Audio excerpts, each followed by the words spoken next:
నమస్తే, welcome to V3 news. లక్ష్యం సమాజహితం. ఈరోజు ప్రత్యేక చర్చా కార్యక్రమం ఆర్టీఐ సమాచార హక్కు చట్టం. ఆర్టీఐ సమాచార హక్కు ఎంతమందికి తెలుసు? ఇప్పటికి కూడా చాలామందికి ఆర్టీఐ అంటే ఏంది, ఆర్టీఐ ద్వారా మనం ఏం ఫెసిలిటీస్ పొందొచ్చు, ప్రభుత్వం నుంచి ఏం వివరాలు సేకరించవచ్చు అనేది చాలామంది ప్రజలకు తెలియదు. ఇలాంటి సమయంలో మనం చూసుకున్నట్టయితే ఆర్టీఐ సమాచార హక్కు వికాస సమితి తరపున యరమాద కృష్ణారెడ్డి గారు అవేర్నెస్ తీసుకొచ్చే కార్యక్రమాలు చేపట్టారు. ఆ సంస్థ గురించి, లక్ష్యాల గురించి, ఆర్టీఐది ఇప్పటివరకు ఎంతవరకు న్యాయం జరిగింది, ఇవన్నీ విషయాలు మనతో చర్చించడానికి కృష్ణారెడ్డి గారు ఉన్నారు. నమస్తే కృష్ణారెడ్డి గారు.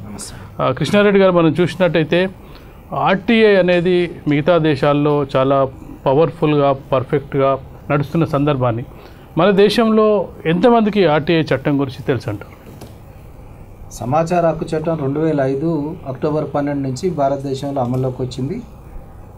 కానీ దాని మీద అవేర్నెస్ చేయాల్సిన ప్రభుత్వ విభాగాలు అవేర్నెస్ చేయడంలో వెనుకబడి ఉన్నాయి. ఈ అవేర్నెస్ చేయకపోవడం వల్ల చట్టం చేసిన లక్ష్యాలు పూర్తి స్థాయిలో సామాన్యుల వరకు చేరలేదు. దాని విషయంలోనే మనం సమాచార హక్కు వికాస్ సమితి అనే స్వచ్ఛంద సంస్థను స్థాపించి అవేర్నెస్ చేసే కార్యక్రమాలను గత 6 సంవత్సరాలుగా నిర్వహిస్తున్నాం. ఈ వికాస్ సమితి ఎప్పుడు ఏర్పడ్డదండి?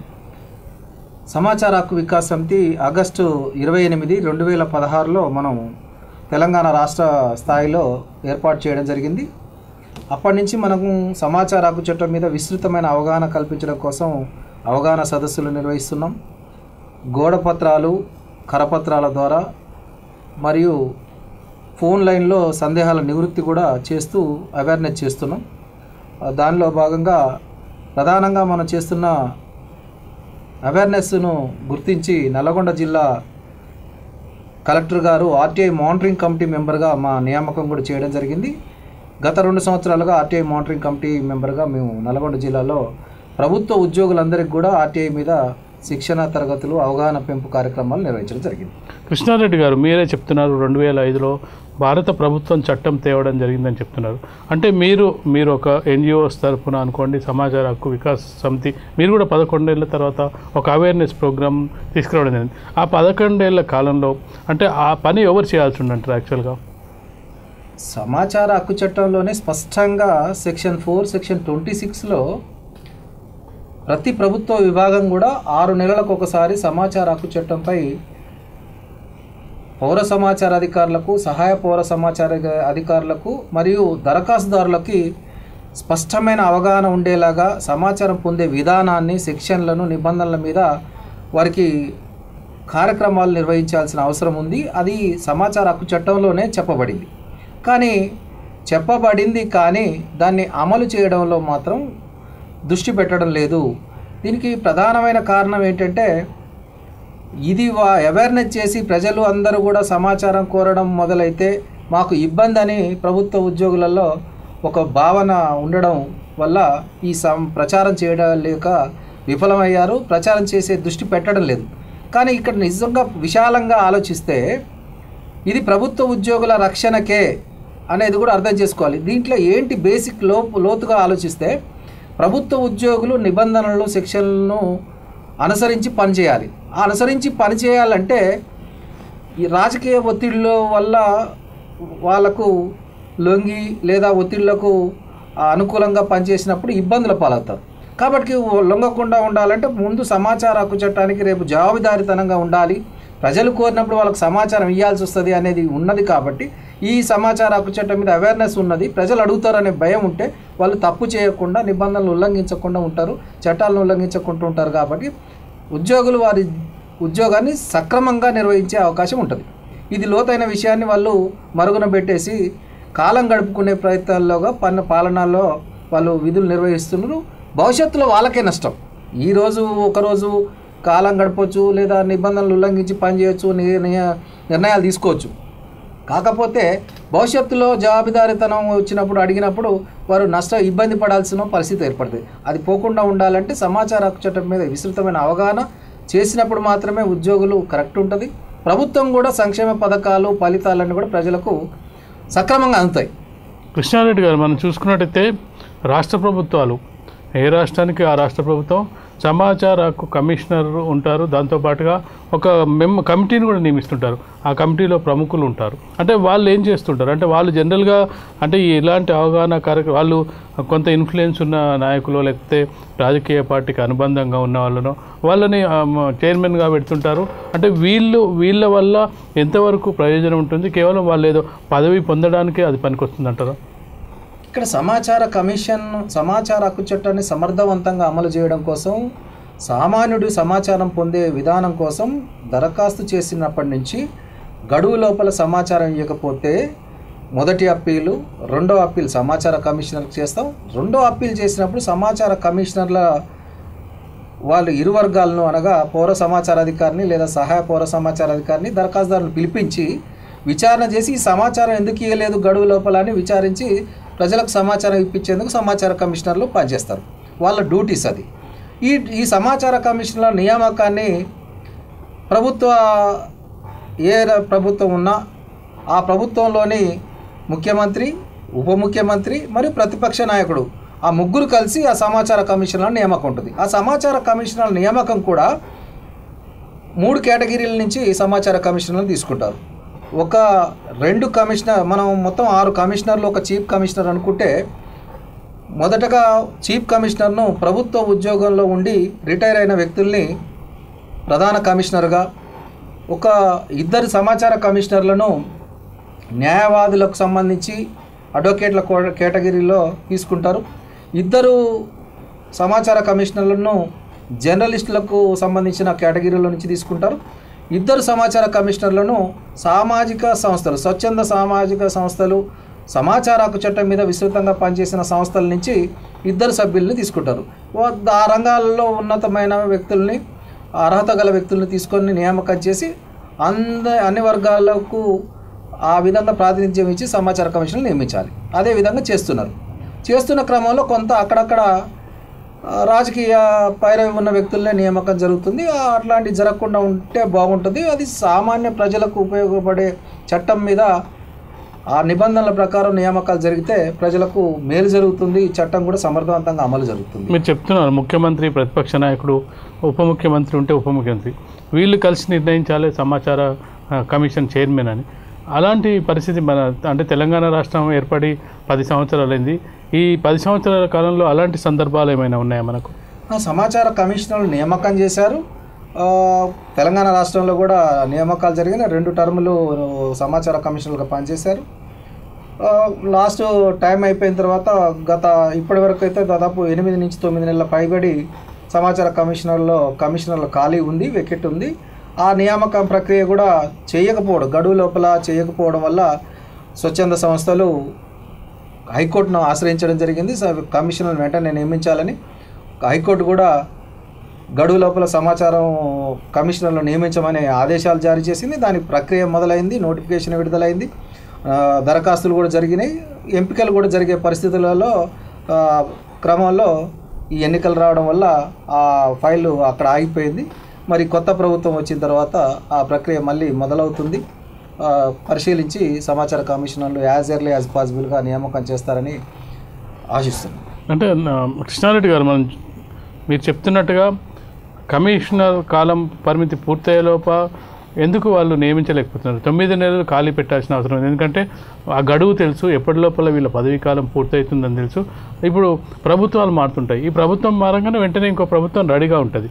అంటే అలాంటి ఒక ఏర్పాట్లు ఎందుకు చేయలేకపోతున్నారంటారు? అంటే సమాచార కమిషనర్లను ఎప్పటికప్పుడు నిరంతర ప్రక్రియ, ఎప్పుడైతే గడువు అయిపోగానే కొత్త వాళ్ళు ఎమ్మటే టైం టు టైము వాళ్ళు నియామకం చేసినట్లయితే నిరంతర ప్రక్రియ జరిగేది. సమాచారం ఇది ఖచ్చితంగా కూడా ఇలాంటి ఇండిపెండెంట్ బాడీస్, మానవ హక్కుల కమిషన్ కానీ ఇలాంటివి కూడా హైకోర్టు నుంచి రావడం, హైకోర్టు మీరు నియమించండి చెప్పడం, ఈవెన్ దో మహిళా కమిషన్, ఇవన్నీ కూడా కోర్టుల ద్వారా అవుతున్నాయి. కానీ ప్రభుత్వం వెంటనే వాళ్ళ పదవీ కాలం ముగిసే లోపల మరొకరిని ఉంటే బాధ్యతలు తీసుకుంటారు అనే ఆలోచన లేకపోవడానికి కారణాలు ఏంటంటే అంటే వాళ్ళ ప్రభుత్వంపై ఏమైనా ఇబ్బందులు ఉంటాయని అనుకుంటారు. జనరల్గా ఇక్కడ సమాచార హక్కు చట్టం అనగానే ప్రతి ప్రభుత్వం కూడా అధికారంలో ఉన్న వాళ్ళు మేము చేసే తప్పులు కానీ బయటపడతాయనే భయం ఒకటి వాళ్ళలో ఉంది. కానీ ఆ తప్పులు బయటపడతాయని అనుకుంటే వాళ్ళు పాలన చేయడంలో తప్పులు జరుగుతున్నట్టు వాళ్ళకు వాళ్ళే ముద్ర వేసుకున్నట్టు. ఇక్కడ నిజంగా ప్రజా సంక్షేమ ప్రభుత్వాలు నడుపుతున్న పాలకులు ఎవరైతే ఉన్నారో వాళ్ళు మేము పంపించే సంక్షేమ పథకాలు సామాన్యుడికి సక్రమంగా చేరుతున్నాయని తెలియాలంటే సమాచార హక్కు చట్టాన్ని సమర్థవంతంగా అమలు చేసినట్లయితే 100% పారదర్శకత ఉంటుంది. వారి పాలన ప్రజలకు సక్రమంగా అందుతుంది. ప్రజలు కూడా వాళ్ళను మళ్ళీ అధికారంలోకి తీసుకురావడానికి ఉపయోగపడుతుంది. ఇది ఇంటర్నల్గా సైక్లింగ్. ఇంకొకటి ఉంటుంది కదా, ఎక్కడ తప్పు జరుగుతుందో ఎక్కడ కరెక్షన్ చేసుకోవచ్చు అనే అంశం కూడా ప్రభుత్వానికి తెలిసే అవకాశం ఉంటుంది. తప్పు జరుగుతుందో అక్కడ ప్రజలు స్పందిస్తారు, దరఖాస్తు చేస్తారు, సమాచారం కోరుతారు. ఇవన్నీ జరిగినప్పుడు అది ఇండికేట్ చేసినప్పుడు వాళ్ళు ఆ తప్పులు జరగకుండా సరిదిద్దుకునే అవకాశం ఉంటుంది. సరిదిద్దుకొని సక్రమంగా దిశగా నడుపుకునే అవకాశం ఉంటుంది. ప్రజాధనం దుర్వినియోగం కాకుండా చూసుకునే అవకాశం ఉంటుంది. ఈ అవకాశాన్ని వాళ్ళు ఏం చేస్తున్నారంటే నిర్లక్ష్యం చేస్తున్నారు. దానివల్ల ఏమవుతుందంటే చేతులు కాలేక ఆకులు పట్టుకున్నట్టు పూర్తిగా పథకం విఫలమైన తర్వాత ఆ ప్రజాధనం దుర్వినియోగం అయిన తర్వాత తెలుసుకుంటే లాభం లేదు. ఎందుకంటే వాళ్ళకి చెప్పే కళ్ళు చెవులు ప్రజల నుంచి రెస్పాన్స్ వచ్చిన దాన్ని బట్టే మనకు వాళ్ళ పాలన మీద గుర్తింపు ఉంటుంది. వాళ్ళ పాలన ఎట్లా జరుగుతుందని తెలుసుకోవడానికి వీలుంటుంది. కళ్ళు చెవులు మూసుకొని మనకు ప్రపంచాన్ని చూడాలంటే కొంచెం కష్టం. ఎట్లాగో సమాచార కమిషనర్లో ప్రజల నుంచి వచ్చే దరఖాస్తులు ఏమున్నాయి, ఎక్కడెక్కడ ఏం తప్పులు జరుగుతున్నాయి, ఆ తప్పులు జరగడానికి కారణాలు ఏంటి, వాటిని విశ్లేషించుకుంటేనే రాబోయే రోజుల్లో కాదు లేదా ఆ పథకంలో ఎటువంటి లోపాలను సరిదిద్దుకొని దాన్ని సవ్యమైన దిశలో పోవచ్చు, సవ్యమైన దిశలో ప్రజలకు అందించవచ్చు. ఈ అంశాన్ని మౌలిక సూత్రాన్ని పాలకులు పట్టించుకోవాలి. పారదర్శక పాలన కావాలి. పారదర్శక పాలన ఉంటేనే ప్రజలు మళ్ళీ వాళ్ళను మరొకసారి ఇంకా 2 సార్లు అయినా 3 సార్లు అయినా అధికారంలో తేడానికి ఉంటుంది. గుప్పిట మూస్తే దాస్తే దోసుకున్నట్టే అనే పదం అందరికీ అర్థమవుతుంది. వాళ్ళు ఏది సమాచారం ప్రజలకు తెలియకుండా ఉన్నప్పుడు ప్రజలందరూ కూడా ఏదో జరుగుతుంది అవినీతి జరుగుతుంది అనే మాటల్ని నిజమని నమ్మే పరిస్థితి ఉంది. లేదు మేము పారదర్శకంగా ఉన్నాము అని చెప్పాలంటే వైట్ పేపర్ లాగా శ్వేతపత్రం విడుదల చేసినట్లు మేము ఈ పలానా పథకానికి ఇంత ఖర్చు పెట్టాము, పలానా పథకంలో లబ్ధిదారులు వీళ్ళు, లబ్ధిదారుల పేర్లు ఇది, లేదా పలానా డెవలప్మెంట్ యాక్టివిటీకి అయ్యే ఖర్చు ఇంత, మేము ఇంత పెట్టాము, ఇంతే జరుగుతుంది అని ఎక్కడికక్కడ ప్రజలు చూసుకునేటట్టు ఉండాలి. ప్రజాస్వామ్యంలో ప్రజలు యజమానులు అనే విషయాన్ని పాలకులు మరిస్తే ప్రమాదం. వచ్చే కాలంలో పాలకులకు మార్చే పరిస్థితి ప్రజలు తీసుకొస్తారు. అంటే కృష్ణారెడ్డి గారు, ఇప్పుడు ఇది పాలకులకు ఒకరికే ఇబ్బంది అంటారా, అధికారులకు కూడా ఇబ్బంది అంటారా? ఎందుకంటే ఎవరైనా ఆర్టీఐ కింద నాకు సమాచారం కావాలంటే అడిగే హక్కు ఉంది, ఇవ్వాల్సిన బాధ్యత ఉంది. అడగడానికి ప్రజలు పెద్దగా ముందుకు రావట్లేదు. అడిగిన వాళ్ళకు కూడా ఇస్తున్న సందర్భాలు తక్కువ. ఆ మధ్యకాలంలో అయితే హెచ్ఓడీలకు మీకు ఇన్ఫామ్ చేయకుండా ఇవ్వద్దని ఒక తెలంగాణ ప్రభుత్వం కూడా కొన్ని రూల్స్ తీసుకురావడం జరిగింది. అంటే ఈ పరిణామాన్ని అంతా కూడా ఏ విధంగా చూడొచ్చు అంటారు? ఒకవైపు ఏమో అధికారులు, మరొకవైపు మంత్రులు, అదే రాజకీయ నాయకులు, మరొకవైపు ఇక్కడ పర్సెంటేజ్ తక్కువ ఉంది, పర్సెంటేజ్లో అడిగిన వాళ్ళకి ఇవ్వలేని పరిస్థితులు. ఇక్కడ మీరు 2-3 ప్రశ్నలు కలిపి అడిగారు. ఒకటి, రాజ్యాంగం ప్రకారం 3 బాడీస్ ఉన్నాయి. న్యాయ వ్యవస్థ ఉంది, ఎగ్జిక్యూటివ్ ఉంది, పాలకులు ఉన్నారు. ఈ ముగ్గురు కూడా సమన్వయంతో పనిచేయాలి. ఎవరు కూడా వాళ్ళ లిమిట్స్ని దాటి పనిచేస్తే చర్యలు ఉంటాయి. ఇక్కడ పాలకులకు, అధికారులు వాళ్ళకు నిర్ణయించిన పరిధిలో నిర్ణయించిన నిబంధనల ప్రకారం పనిచేయాలి. ఈ అధికారులను పని చేయించే క్రమంలో పాలనలో ఉన్న పాలకులు ఏం చేస్తారంటే తన వారికి, తన జెండా వారికి, తన వెంట ఉన్న వారికి మాత్రమే ఫలితాలు, సంక్షేమ పథకాల లబ్ధి పొందాలనే ఆకాంక్ష పెరిగిపోయింది. ఎక్కడో ఒక చోట అవకాశం ఉంటే తన వారికి రికమెండ్ చేసే పరిస్థితి పోయి రికమెండేషన్ కాక ఇప్పుడు హుకుం లాగా అయిపోయింది, ఆదేశాలు అయిపోయింది. అంతకుముందు అవకాశం ఉంటే చూడండి అనే పరిస్థితి నుంచి తప్పనిసరిగా ఇవ్వండి అనే పరిస్థితికి వచ్చింది. దీనివల్ల నష్టపోయేది ఏంటంటే అధికారులు, ఉద్యోగులు ఒత్తిడికి గురయ్యి నిజంగా అర్హత ఉన్నవారు నష్టపోతున్నారు, లబ్ధి పొందాల్సిన వారు నష్టపోతున్నారు. ఆ పథకం యొక్క లక్ష్యం నీరుగారిపోతుంది. ఆ లక్ష్యం యొక్క పథకం యొక్క బెనిఫిట్ పొందే వ్యక్తులు అక్కడే ఉండిపోతున్నారు. రికమెండేషను, ఆదేశాలు పొందిన వ్యక్తులు మాత్రమే ఆ పథకాన్ని పొందుతున్నారు. దానివల్ల ఏమవుతుందంటే పాలకుల యొక్క ఆదేశం ఉంటే అన్ని పనులు అవుతాయి అనుకుంటున్నారు తప్ప ఈ చట్టాలు, నిబంధనలు, అర్హతలన్నీ కూడా ఉల్లంఘిస్తున్నారు. దీని విషయంలోనే పాలకులు ఎప్పటికప్పుడు గైడ్ చేసేది పోయి ఆదేశాలు చేయడం అనేది తగ్గించుకుంటే మంచిది. కాకపోతే ఒకనాడు ప్రజల్లో రియాక్ట్ వస్తుంది. ఇప్పటికీ చాలా వరకు వచ్చింది. ఇప్పటికి కూడా రైతు బంధు ఎవరికి వచ్చింది, అరువులకు వచ్చిందా, అనర్హులకు వచ్చిందా, బీసీ బంధు ఎవరికి వచ్చింది, పథకాలు ఎవరికి వస్తున్నాయి, ఇవన్నీ కొంతవరకు అడుగుతున్నప్పటికీ ఆ సమాచారం ఇవ్వడంలో, సమాచారం తీసుకోవడంలో విఫలమవుతున్నారు. ఈ సందర్భంగా అంటే మీకు ఇలాంటి కంప్లైంట్స్ ఏమన్నా వచ్చాయా? మీ సమాచార హక్కు వికాస్ సమితి తరఫున మేము సమాచారం అడిగాము కానీ మాకు ఇవ్వలేదు, ఇట్లాంటి కంప్లైంట్స్ వచ్చినప్పుడు? మేము సంస్థ ఏర్పాటు చేసినప్పటి నుంచి కూడా ప్రజల గ్రీవెన్స్ అనేది ఎక్కడ ఏది చట్టం ఎంత బలంగా ఉన్నా దాని యొక్క ఫలితాలు ప్రజలకు అందాలి. ఆ చట్టం యొక్క సమస్యలో ప్రజా సమస్యల పరిష్కారానికి ఇది వేదిక కావాలి, సమస్యలకు పరిష్కారానికి మార్గం చూపేలా ఉండాలి. ప్రధానంగా ఎక్కువలో అంటే అన్ని రంగాలలో, అన్ని డిపార్ట్మెంట్లలో, అన్ని శాఖలలో సమస్యలు వస్తున్నాయి. సమస్యలలో మనం గైడ్ చేస్తున్నాం. ఈ సమాచార హక్కు చట్టాన్ని ప్రధానంగా సమాచార హక్కు వికాస్ సమితి ఆలోచించేది ఏంటంటే ఎక్కడ కూడా మీకు చట్టాలను ఒబే చేసి ఎంపికలు జరిగినా, తర్వాత మీకు ప్రజాధనం దుర్వినియోగం జరిగినా అన్నిటి మీద కూడా సమాచారం తీసుకొని ఆ సమాచారాన్ని సంబంధిత ఉన్నతాధికారులకు మనం చేరవేసినట్లయితే, ఫిర్యాదు రూపంలో ఇచ్చినట్లయితే వారు యాక్షన్ తీసుకుంటారు. ఆ యాక్షన్ తీసుకుంటారు అంటే కొంత నమ్మకం కూడా లేదు ప్రజలు. ఎందుకంటే తప్పు చేసిన వ్యక్తి, చర్యలు తీసుకునే వ్యక్తి ఆ తానులోనే ముక్కలు, అంటే ఆ డిపార్ట్మెంట్లోనే వ్యక్తులు, చిన్న పెద్ద స్థాయిలోని ఉద్యోగులు, కాబట్టి వాళ్ళు చర్యలు తీసుకుంటారని నమ్మకం లేదు. కానీ మనము ప్రజాస్వామ్యంలో ప్రజలే యజమానులు కాబట్టి యజమానులైన మనం విధానపరంగా మనం ఫిర్యాదు చేసినట్లయితే తప్పనిసరిగా దాని మీద విచారణ జరుగుతుంది, చర్యలు తీసుకుంటారు. చర్యలు తీసుకోవాల్సిన బాధ్యత సంబంధిత అధికారులది. సంబంధిత అధికారులకు కూడా పౌర సేవా పత్రం ద్వారా ఎన్ని రోజుల్లో యాక్షన్ తీసుకోవాలనేది కూడా మనకు రాజ్యాంగం కల్పించిన హక్కులో ఉంది. మరి ఆ హక్కు ప్రకారం వాడుకునే విధానం కూడా ప్రజలు తెలుసుకునే పరిస్థితి లేదు. ఎందుకంటే నిరాశలోకి వెళ్ళిపోయారు. ఈయన తప్పు చేస్తాడు, ఆయన ఫిర్యాదు ఇచ్చినా మనమే ఇబ్బంది పడతాం తప్ప వాళ్ళు యాక్షన్ తీసుకుంటారని నమ్మకం కోల్పోయారు. నమ్మకం కోల్పోతే మీకు పని కాదు.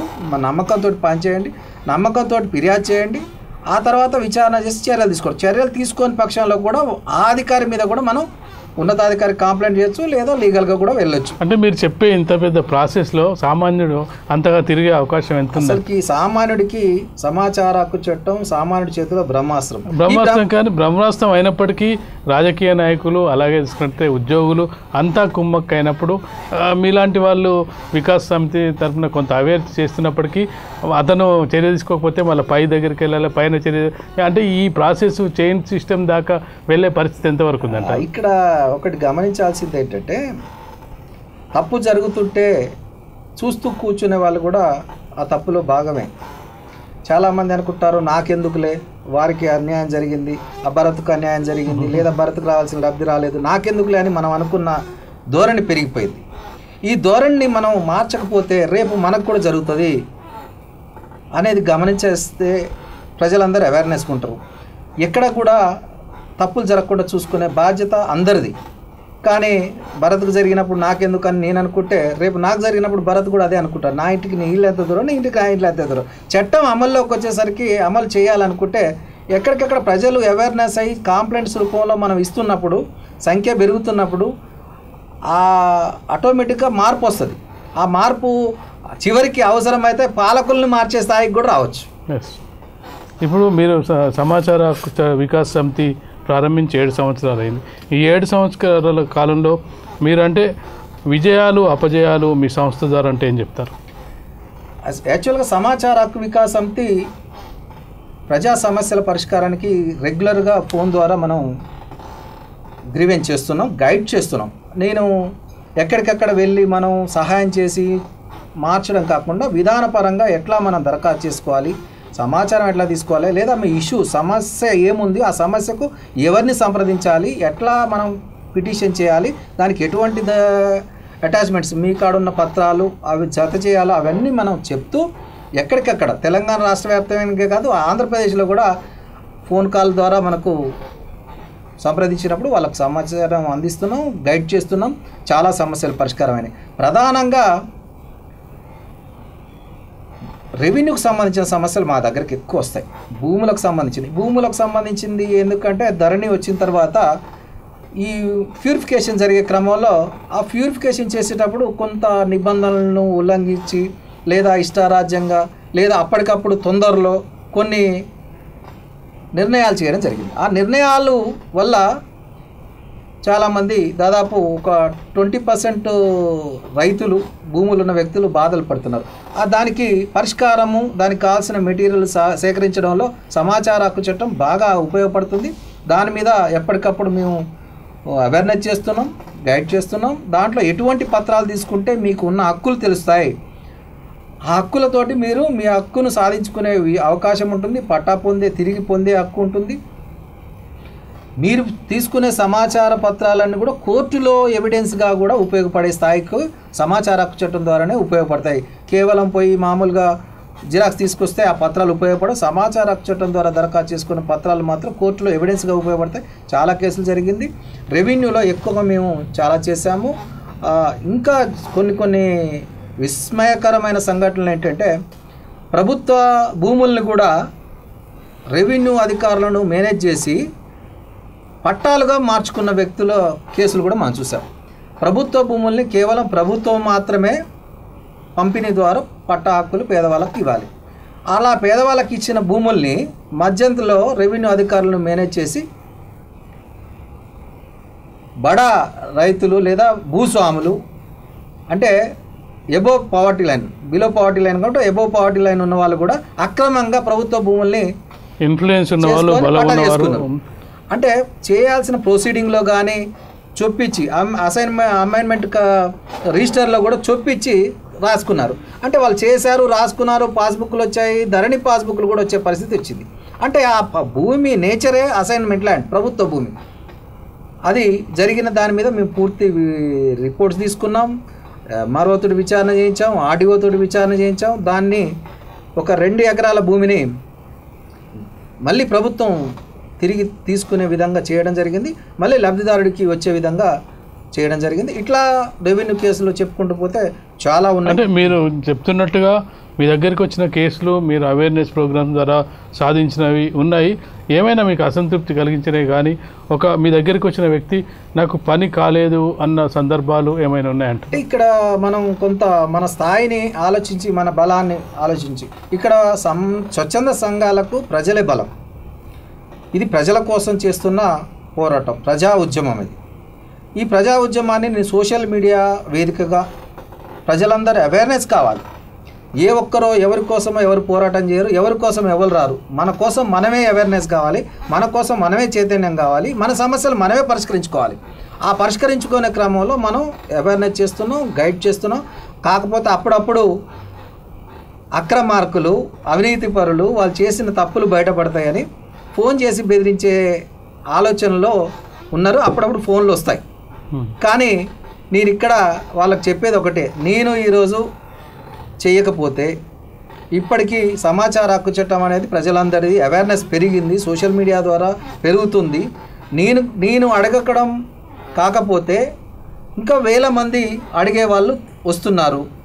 మీరు వద్దంటే నేను ఊరుకుంటాను, కానీ 1000 మంది లాయర్లు ఉన్నారు. లాయర్ల ద్వారా అలాంటి సమాచారం అడిగినప్పుడు మీరు బయటపడతారు, ఇబ్బంది పడతారు, తప్పులు పడతారు. మీరు దానికి ఉద్యోగం కోల్పోయే పరిస్థితి కూడా ఉంటుంది. కాబట్టి నన్ను బెదిరించడం కాదు, నేను చెప్పేది ఏంటంటే మీరు తప్పులు చేయకుండా జాగ్రత్తగా ఉండండి. అంతే తప్ప నన్ను ఇబ్బంది పెట్టడం వల్ల లేదా నా మీద ఏదో బెదిరించడం వల్ల మీకు మేలు జరగదు. ఇది మీకోసమే ముందు హెచ్చరిక. ఎవరైనా పొలిటికల్ ఒత్తిడి చేస్తే కూడా ఉద్యోగస్తులకు నేను అప్పీల్ చేసేది ఏంటంటే, ఏదైనా రాజకీయ నాయకులు అధికారంలో ఉండి ఒత్తిడి చేస్తే మీరు తప్పుడు నిర్ణయాలు చేసినట్లయితే ఇబ్బంది పడతారు. తప్పుడు నిర్ణయాలు చేయకుండా ఉండాలంటే సామాజిక కార్యకర్తలు, స్వచ్ఛంద సంస్థల కార్యకర్తలు లేదా సమాచార హక్కు కార్యకర్తలకు మీరు ఫలానా ఎంపిక విషయంలో ఎటువంటి నిర్ణయాలు తీసుకుంటున్నారు, ఎటువంటి ఎంపికలు చేస్తున్నారని దరఖాస్తులు చేసినప్పుడు మీరు వాళ్ళకు చెప్పి, ఇట్లా దరఖాస్తు వచ్చింది, దీని మీద నేను తప్పుడు నిర్ణయం తీసుకుని నా ఉద్యోగం పోయే పరిస్థితి ఉంది, మీ ఒత్తిడికి తలొగ్గితే నా ఉద్యోగం పోద్ది అని మీరు చెప్పి నిబంధనల ప్రకారం పనిచేసే అవకాశం ఉంటుంది. కాబట్టి మీరు సమాచార చట్టం మీద విస్తృతమైన ప్రచారం చేయండి, ప్రజలకు కల్పించండి. మీరు సరిగ్గా పనిచేయాలంటే కార్యకర్తలు ఉండాలి అని నేను చెప్తాను తప్ప కొంతమంది ఆ నెగిటివ్లో మాట్లాడినా కూడా అక్కడికక్కడ మీకు ఇబ్బంది అవుతుంది. నేను కాదు చేసేది, చట్టం చేస్తుంది, మీరు నష్టపోతారు. నన్ను బెదిరించడం వల్ల మీకు ఇబ్బంది, నాకు ఇబ్బంది అని మీరు అనుకుంటారు. కానీ 1000 గొంతుకలు, 1000 ప్రజలు, లక్షల ప్రజలు తయారవుతున్నారు. అవేర్నెస్ అవుతుంది, మీరు తప్పు చేయకుండా ఉండండి, మీకు ఇబ్బంది రాకుండా చూసుకోండి అని మాత్రమే నేను చెప్తాను. సాఫ్ట్గానే చెప్తాను, నేను వాళ్ళతో యుద్ధం పట్టే పరిస్థితి లేదు. కృష్ణారెడ్డి గారు, మీరు చూసుకున్నట్టయితే మీకు బెదిరింపులు వచ్చాయి, మీకు భయపెట్టడం జరిగింది, ఇవన్నీ అంటే మీ మీ మీ ఈ హక్కు చట్టం కింద పనిచేసే వాళ్ళు అంటే బయాసుడుగా కూడా పనిచేసే అవకాశం లేదంటారా? రాజకీయ నాయకుల అనుచరులు లేదంటే ఉద్యోగస్తులకు తెలిసిన వాళ్ళు బయాసుడుగా ఉండే అవకాశం ఉంటుందంటారా ఈ ఆర్టీఐ చట్టం కింద పనిచేసే? ఇక్కడ మనకు సమాచార హక్కు వికాస్ సమితి అనేది మనం స్టార్ట్ చేసినప్పుడు ఏ రాజకీయ పార్టీతోటి మనకు సంబంధం లేదు. అదే క్రమంలో ఏ రాజకీయ పార్టీకి మనం వ్యతిరేకం కాదు. అసలు ప్రతి రాజకీయ పార్టీ కూడా ప్రజలను మనం నిబంధనల ప్రకారం చట్టాల ప్రకారం పాలన చేస్తాం, ప్రజాధనాన్ని కాపాడుతాం, మీకు సుభిక్షమైన పాలన అందిస్తాం, మిమ్మల్ని అరచేతిలో స్వర్గం చూపిస్తామని హామీలు ఇస్తారు. ఓకే, సంతోషం, మీరు హామీలు ఇవ్వండి, సంక్షేమ పథకాలు ఇవ్వండి, ప్రతి పైసా ప్రజలదే, ఆ ప్రజలకు ఆ పైసాను సమర్థవంతంగా సక్రమంగా అందించండి అనే కోణంలోనే పనిచేస్తున్నాం. ఏ రంగు పార్టీకి ఏ పార్టీకి మేము అనుకూలం కాదు, వ్యతిరేకం కాదు. అందరూ కూడా సమాచార హక్కు వికాస్ సమితిలో అన్ని పార్టీలకు సంబంధించిన వ్యక్తులు ఉన్నారు, ముఖ్యులు ఉన్నారు, ప్రముఖులు ఉన్నారు, ప్రతి సభ్యుడు ఉన్నారు. కుల మతం అనకుండా అన్ని కులాలు అన్ని మతాల వాళ్ళు ఉన్నారు.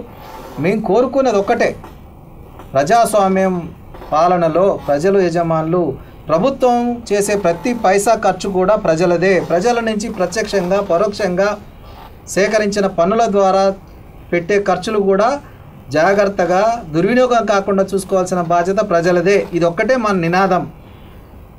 ప్రభుత్వం అందించే సంక్షేమ పథకం అర్హులైన వ్యక్తులు మాత్రమే పొందాలి, దుర్వినియోగం కావద్దు అనే లక్ష్యమే మాది. ఇది మీ ప్రభుత్వాలకు భవిష్యత్తు కార్యక్రమాలు ఏం తీసుకోబోతున్నారు? ఇంకా అవేర్నెస్ కావాల్సిన ఇంకా చాలా ఉంది. మీరు ఇప్పటికే జిల్లాల్లో మీ వాళ్ళని నియమించినట్టున్నారు, మీ కోఆర్డినేటర్ కానీ అవేర్నెస్ అంటే లక్ష్యాలు ఏ విధమైన లక్ష్యాలు పెట్టుకున్నారు మీరు? ఈ సమాచార హక్కు వికాస్ సమితి ప్రజల భాగస్వామ్యంతో నడుస్తుంది. ప్రజల యొక్క ఎక్కువ మంది భాగస్వాములు ఉండడం వల్ల మా యొక్క ముఖ్య సలహాదారు, సమాచార హక్కు వికాస్ సమితి ముఖ్య సలహాదారు, మాజీ ఉభయ రాష్ట్రాల ప్రధాన సమాచార కమిషనర్ వర్ర వెంకటేశ్వర్లు కానీ, రాష్ట్ర గౌరవాధ్యక్షులు డాక్టర్ కాచం సత్యనారాయణ గుప్తా గారు కానీ, మరెందరో ప్రముఖులందరూ కూడా మన సమాచార హక్కు వికాస్ సమితిలో ఉన్నారు. సీనియర్ జర్నలిస్టు మరియు కోటగిరి దైవాధీనం గారు కూడా మనకు సమితికి ముఖ్య వెన్నుదన్నుగా ఉన్నారు. వీరందరి సలహాలు సహకారంతో మనం ప్రజలను అవేర్నెస్ చేస్తూ సోషల్ మీడియా ద్వారా ఆహ్వానిస్తూ ఎక్కడికెక్కడ కమిటీలు ఏర్పరుస్తూ ఈ కమిటీల ద్వారా సమాచార హక్కు వికాస్ సమితి ఏదైతే ఆదేశాలు లేదా గైడ్ చేస్తుందో ఆ గైడ్ను అనుసరించి పనిచేయాలి. ప్రజల సమస్యలను మా దృష్టికి తీసుకురావడానికి వాళ్ళను మనం కమిటీలుగా ఏర్పరుస్తున్నాం. ఎక్కడికెక్కడ అంటే మండల స్థాయిలో, నియోజకవర్గ స్థాయిలో, జిల్లా స్థాయిలో కమిటీలు ఏర్పాటు చేస్తూ వారి నుంచి ఫీడ్బ్యాక్ తీసుకుంటూ ఏ సమస్య వల్ల ప్రజలు ఇబ్బంది పడుతున్నారు, ఏ డెవలప్మెంట్ యాక్టివిటీలో నాణ్యతా లోపాలు ఉన్నాయి, ఏ డెవలప్మెంట్ యాక్టివిటీలో డబ్బులు దుర్వినియోగం జరుగుతున్నాయి, అది లబ్ధిదారులకు చేరడం లేదు, ఇటువంటి అంశాలన్నీ మనం తీసుకొని ఎక్కడికక్కడ అక్కడ ఉన్న వ్యక్తులతోటి లేదా బాధితులతోటి సమస్యలు ఎదుర్కొన్న వాళ్ళతోటి మనం ఫిర్యాదులు చేయడం, వినతి పత్రాలు ఇవ్వడం, లేదా ముందుగా అధికారులతోటి ఇది జరుగుతుంది సార్, మీరు దృష్టికి రానట్టుంది, చూడండి, దీన్ని సరిచేయండి అనే క్రమంలో మనం వెళ్తున్నాం. ఎక్కడ కూడా యాజిటేషన్ క్రమంలో పోకుండా చట్టపరంగా చట్టాలను అనుసరించి నిబంధనలను అనుసరించి మాత్రమే వినతి పత్రాలు ఇచ్చి మనం వాటిని తప్పులు జరగకుండా చూసేలాగా, లబ్ధిదారులు లబ్ధి పొందేలాగా, అనర్హులు పొందకుండా చూసేలాగా కార్యక్రమాలు చేస్తున్నాం. కాబట్టి ఎక్కడ కూడా మేము యాజిటేషన్ కార్యక్రమాలు పోయినప్పుడు మాకు ఇబ్బందులు ఉంటాయి, కానీ మేము యాజిటేషన్ కాదు, చట్టాల ప్రకారమే నడుస్తున్నాం, చట్టాల ప్రకారం పోతున్నాం. దాన్ని అనుసరించి చర్యలు నిర్ణయాలు తీసుకుంటున్నారు కాబట్టి చాలా వరకు జరుగుతున్నాయి. కొన్ని ఉదాహరణలు చెప్పాలంటే అనొచ్చు. అసలు విజయాలు ఏంటి అని మీరు అడిగే క్రమంలో సమాచార హక్కు చట్టం దృష్టికి వచ్చింది. రెవెన్యూ విషయంలో చాలా చేస్తున్నాం, చాలా నడుస్తుంది. చాలామంది మాకు అన్నోన్ పర్సన్స్ అంటే నాకు ఫిజికల్గా పరిచయం లేకపోయినా పర్వాలేదు, బాధితుడు అతను ఏదైతే నిబంధనలకు అర్హుడు అర్హత ఉండి కూడా ఇబ్బంది జరుగుతుందో అతనికి మనం గైడ్ చేయడం వల్ల చాలామంది పొందారు. ఈవెన్ దో ఆదివాసీ చెంచుగూడాల వ్యక్తులు కూడా అంత ఫోన్లు వాడుతున్నారు కాబట్టి మాకు ఫోన్లు చేసి వాళ్ళ సమస్యలు పరిష్కరించుకున్న వాళ్ళు కూడా ఉన్నారు. అదే క్రమంలో ఇంకోటి వైద్యం విషయంలో కరోనా సమయంలో ప్రైవేట్ హాస్పిటల్స్ వారు ఇష్టారాజ్యంగా ఎంత వీలైతే అంత, వాళ్ళు ఎంత చెప్తే అంత ఫీజులు వసూలు చేసుకునే పరిస్థితి ఉంది. బిల్లు వేస్తే కట్టాల్సిందే. పేషెంట్ బిల్లు చూసి సచ్చే పరిస్థితి వచ్చింది. అలాంటి పరిస్థితులలో అసలు ప్రైవేటు హాస్పిటల్ అనేది కూడా జీవో నెంబర్ 135 ప్రకారంగా ఎస్టాబ్లిష్ అయ్యి నిర్వహణ చేయాలి. దాంట్లో స్పష్టంగా చెప్పబడింది. అంటే ఒక సామాన్యుడు ఒక హోటల్కి వెళ్తే ఇడ్లీ ఎంత, దోశ ఎంత, పూరి ఎంత అని స్పష్టంగా ఉంది. అంటే దానిలో ఉన్న రేట్ను బట్టి, తనకున్న బడ్జెట్ను బట్టి తను చూజ్ చేసుకుంటాడు. అదే ప్రైవేట్ హాస్పిటల్కి వెళ్తే వెళ్ళే వరకే రోగి అయిపోతుంది, కానీ బిల్ వేసే వరకు ఎంత అయిద్దో తెలియని పరిస్థితి ఉంది. అలాంటి పరిస్థితి నుంచి జీవో నెంబర్ 135లో పాయింట్ నెంబర్ 9లో స్పష్టంగా చెప్పబడింది. ఈ పాయింట్ను మనకు ఎక్కడ చేసామంటే, మాకు సంబంధించిన సభ్యుడు ఖమ్మంలో ఒక హాస్పిటల్కి వెళ్తే ఇబ్బంది జరిగింది. ఇష్టారాజ్యంగా బిల్ వేసాడు. బిల్ వేస్తే కామన్గా ఎవరైనా ఏమడుగుతారో, కొంచెం తగ్గించండి సార్ అని అడుగుతారు. అతను ర్యాష్గా ప్రవర్తించాడు. మేము బిల్ వేసామంటే బాటా కంపెనీ రేట్లో కానీ తగ్గుతుందేమో, కానీ మా బిల్లు మాత్రం తగ్గదు అన్నాడు. అంటే అంత నిరంకుశంగా మాట్లాడడం ఏంటి? కొంచెం లిబరల్గా చూడండి.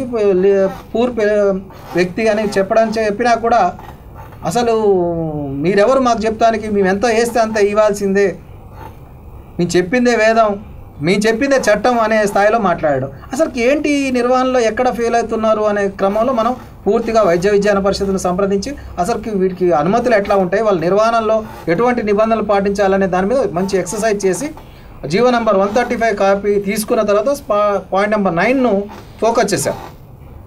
రేపు అంటే నెక్స్ట్ వీక్లో మనం దాని మీద స్పెషల్గా ఒక ఇంటర్వ్యూ కూడా ప్లాన్ చేస్తున్నాం. ప్రతి హాస్పిటల్లో ఇది కొంచెం, ఎందుకంటే ఈరోజు ప్రతి వ్యక్తి హాస్పిటల్ పోయిందంటే బతికినా సచ్చిన ఇలాంటి పరిస్థితి ఏర్పడదు. కాబట్టి నేనేమంటాను, బిల్లుతోటి మనిషి చావకుండా నిబంధనల ప్రకారం వాళ్ళు డిస్ప్లే బోర్డు పెట్టాలి. ప్రతి ప్రైవేట్ హాస్పిటల్లో వాళ్ళు ఎంత ఫీజు వసూలు చేస్తున్నారో బోర్డు పెట్టాలి. వాళ్ళ స్థాయి ఏంటి, వాళ్ళు అందించే సేవలు ఏంటి, ఎంతెంత సేవలు.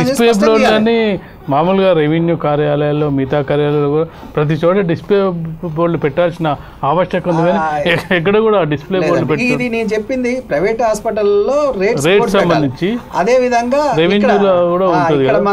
మనం అస్సలు ప్రతి వ్యక్తి ఆలోచించాల్సింది ఏంటంటే, ఈ కార్యాలయం ప్రజలది, ఈ కార్యాలయం మనది, ఏ పనులు మన డబ్బుతోటి ఈ కార్యాలయం నిర్వహించబడుతుంది. ఈ కార్యాలయంలో పనిచేసే ప్రతి వ్యక్తి కూడా ప్రజల యొక్క పని చేయడానికి పెట్టుకున్న ఉద్యోగి అని సాఫ్ట్గా పిలుస్తారు. కానీ ప్రజాస్వామ్యంలో సేవకుడు, ఇంకా పల్లెటూరు భాషలో మాట్లాడంటే ప్రజల జీతగాడు.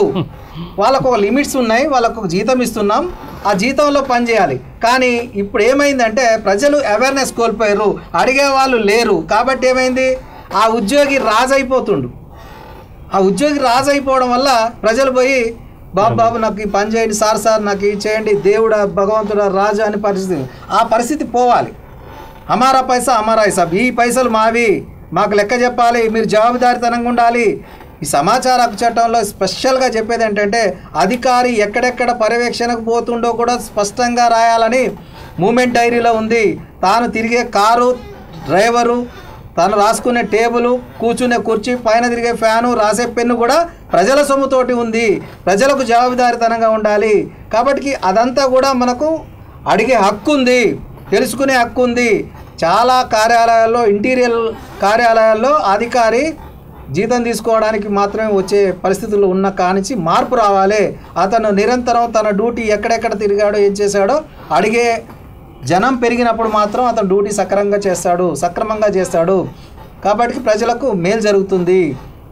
ఈ విషయం కోసం మనం చేస్తున్నాం. మన భవిష్యత్తు కార్యక్రమాల గురించి మాట్లాడితే, సమాచార హక్కు వికాస్ సమితి ప్రజలందరి భాగస్వామ్యంతో నడుస్తుంది. ప్రజలందరికీ స్వాగతం.